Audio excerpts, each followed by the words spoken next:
Alhamdulillahirabbil alamin. Wassalatu wassalamu ala asyrafil anbiya'i wal mursalin wa ala alihi wa sahbihi ajma'in. Amma ba'd. Saudaraku sebangsa setanah air, saya melihat persoalan pokok yang dihadapi Presiden Prabowo adalah gangguan permanen dari bekas gurunya yang bernama Joko Widodo atau Jokowi alias Mulyono. Kedengarannya aneh, Prabowo berguru pada Jokowi. Padahal Jokowi boleh dibilang seorang political animal. Langkah-langkahnya sebagai hewan politik hanya berdasar insting belaka, sedikit pun tidak ada pertimbangan moral. Nah, manusia itu mampu membedakan mana baik, mana buruk, mana pantas, mana tidak pantas, tentu karena pertimbangan-pertimbangan moralitas. Nah, Prabowo Subianto sudah jadi RI 1 selama 6 bulan, 1 semester plus 3 hari per hari saya membuat video ini, tetapi nampak Prabowo belum bisa bergerak bebas. Tidak salah kalau saya katakan target tunggal politik Jokowi ke depan adalah mempersiapkan anak sulungnya Gibran menjadi presiden ke-9 menggantikan Prabowo. Karena itu agenda Jokowi untuk menggagalkan kepresidenan Prabowo menjadi sesuatu yang sangat logis, masuk akal. Nah, bahwa Indonesia pasti ambruk kalau Gibran sampai jadi presiden di tahun 2029, itu tidak ada soal, nggak ada masalah bagi Jokowi. Sebagai seorang yang saya duga keras mengidap penyakit egoisme ekstrem, narsisisme, dan megalomaniak, Jokowi tidak sungguh-sungguh memikirkan kesejahteraan rakyat, tetapi kesejahteraan dirinya, anak-anaknya, dan keluarganya saja. Nah, untuk mencapai keinginannya yang busuk itu, Jokowi menempuh segala cara. The end justifies the means. Tujuan menghalalkan cara. Al-ghayah tubarrul wasilah dalam bahasa Arab.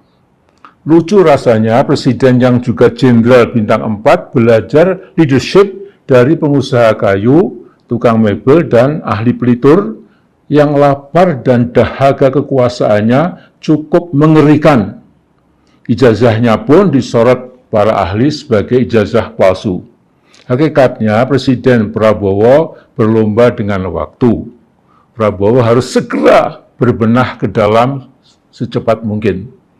Yang dihadapi adalah manusia licik yang pernah dianggap sebagai gurunya. Ini sungguh berbahaya, extremely dangerous. Jokowi punya ternak yang jumlahnya jutaan, ketua projo atau pro Jokowi seperti Budi Ari Setiadi, dan belasan menteri dan wakil menteri tanaman Jokowi masuk dalam kabinet dan belum ada tanda-tanda mau ada reshuffle kabinet. Nah, sudah sangat tinggi waktunya Presiden Prabowo melakukan total overhaul atau turun mesin kabinetnya yang memang sangat gemuk, atau katakanlah lumayan gemuk lah ya, karena ingin membuat semua kelompok politik merasa senang. Nah, kata orang bijak, bila ada orang yang ingin membuat semua orang atau semua pihak senang, hasilnya justru sebaliknya. Semua orang malah menjadi tidak senang, bahkan mungkin ya tidak suka, mungkin juga benci. Nah, warisan buruk dari Jokowi untuk Prabowo mungkin tak terpikul oleh Prabowo, kecuali Prabowo segera merampingkan kabinetnya supaya lebih efisien dalam bekerja dan lebih efektif dan produktif. Presiden Prabowo harus berjalan jauh menempuh jalan yang berkerikil, berbatu-batu, berlubang-lubang, maka kendaraan yang dipakai haruslah kuat, betul-betul combat ready, dan mampu mengatasi segala cuaca. Ibarat sebuah mobil, maka diperiksa secara teliti dan serius, sehingga mobil itu cukup tangguh melewati berbagai rintangan. Saya tentu bukan mekanik mobil seperti Nono Novian, tetapi yang saya baca di YouTube, Pak Novian ini mengingatkan agar sebelum kita bepergian jauh, maka mobil yang akan kita kendarai harus dicek dulu. STNK-nya, oli mobil harus cukup, demikian juga air radiator, minyak rem cukup, oli power steering memadai, termasuk aki mobil masih bagus, tekanan angin ban mobil sesuai ketentuan, lampu-lampu mobil berfungsi baik, wiper untuk membersihkan kaca depan supaya bersih, dan lain sebagainya. Berbagai onderdil mobil itu ibarat berbagai institusi negara kita. Yang harus Mas Prabowo awasi sungguh-sungguh adalah co-drivernya, yakni Gibran Fufafa. Bisa saja dia melakukan sesuatu di luar dugaan manusia waras. Gibran masih disetir sepenuhnya 100% oleh bapaknya. Jokowi manusia toksik yang menebar kegaduhan di mana-mana, itu yang mengendalikan Gibran.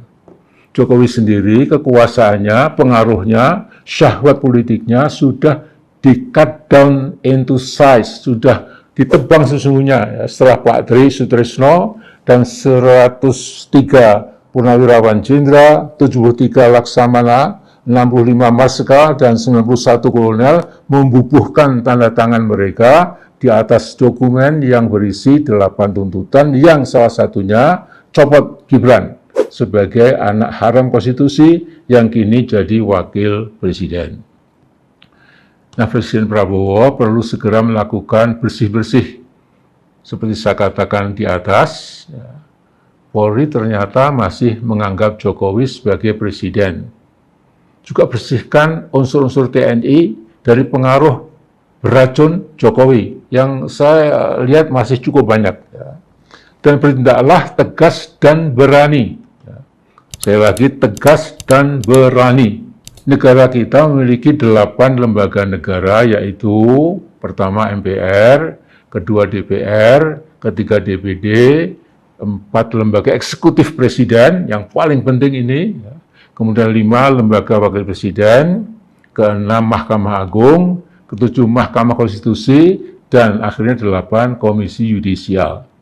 Nah, dari 8 lembaga itu, yang eksekusi kekuasaannya langsung menentukan nasib rakyat adalah lembaga eksekutif presiden. Saudaraku, jadi Presiden Prabowo harus punya moral courage, keberanian moral untuk melakukan langkah tegas dan lugas, singkirkan seluruh menteri, wakil menteri, dan ketua-ketua institusi negara yang kotor, korup, dan busuk moralnya. Kalau sampai 1 semester lagi Prabowo masih kedodoran, cenderung takut pada Polri, ini aneh, ya, Anda kata betul, ya, atau Partai Coklat, ya. Juga takut pada tokoh-tokoh TNI yang balilo, masih saja menganggap Jokowi sebagai presiden, otomatis Prabowo akan ditinggal kereta sejarah. 58% rakyat yang memilih Prabowo dan Gibran, ya, akan menangis dan gigit jari. Ternyata Mr. Hopeful telah menjadi Mr. Hopeless. Tapi mudah-mudahan, ya, tidak akan terjadi, insya Allah. Ya. Mas Prabowo, please konsisten, ya. Anda panglima tertinggi, ya. Anda puncak piramid kekuasaan itu, Anda bisa melakukan segala macam, ya. Selama itu konstitusional, banyak sekali yang perlu Anda perbaiki. Ya. Insya Allah kami mendoakan, ya, dari kejauhan, ya, mudah-mudahan Anda diberkati dan diberi hidayah Allah SWT.